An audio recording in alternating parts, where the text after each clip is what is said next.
"40 days after the nativity of our Lord, Our Lady and Saint Joseph went from Bethlehem up to Jerusalem for the purification and for the presentation. And it was there we read in the Gospels how Simeon prophesied about Our Lady. He said that a sword would pierce her own soul. And then it says how Our Lady took all of these words and pondered them in her heart.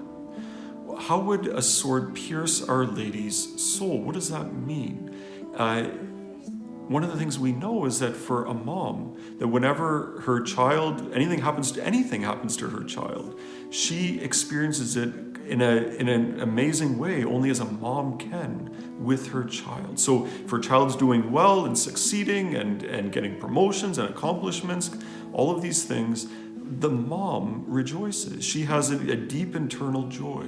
But also if her child suffers, she too suffers.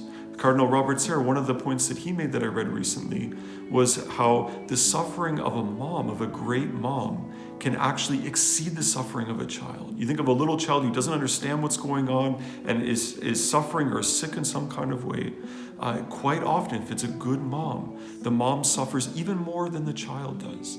Now, keep all of that in mind as we read a little bit from Catherine Emmerich about the sufferings of Our Lady, Our Lady's presence in the midst of the Passion of Jesus. She says, when our Lord announced to his Blessed Mother what was going to take place, and he was explaining to her how he was going to suffer, he was going to die on the cross, all of these things.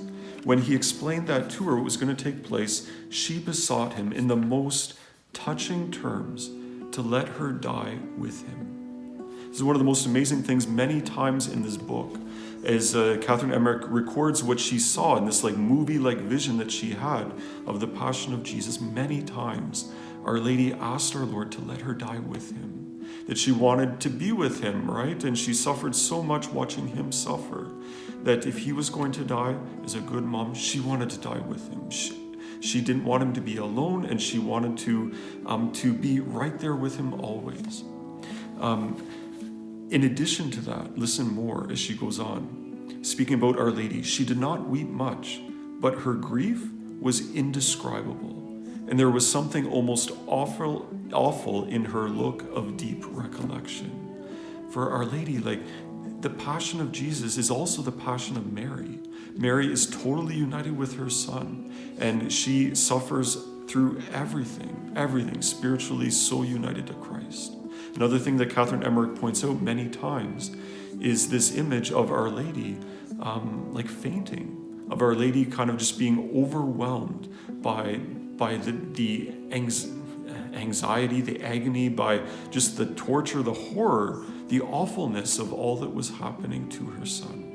A good thing to think about for both of us is Mary's relationship with Jesus in the midst of the Passion, and then maybe as well Our Lady's relationship with us.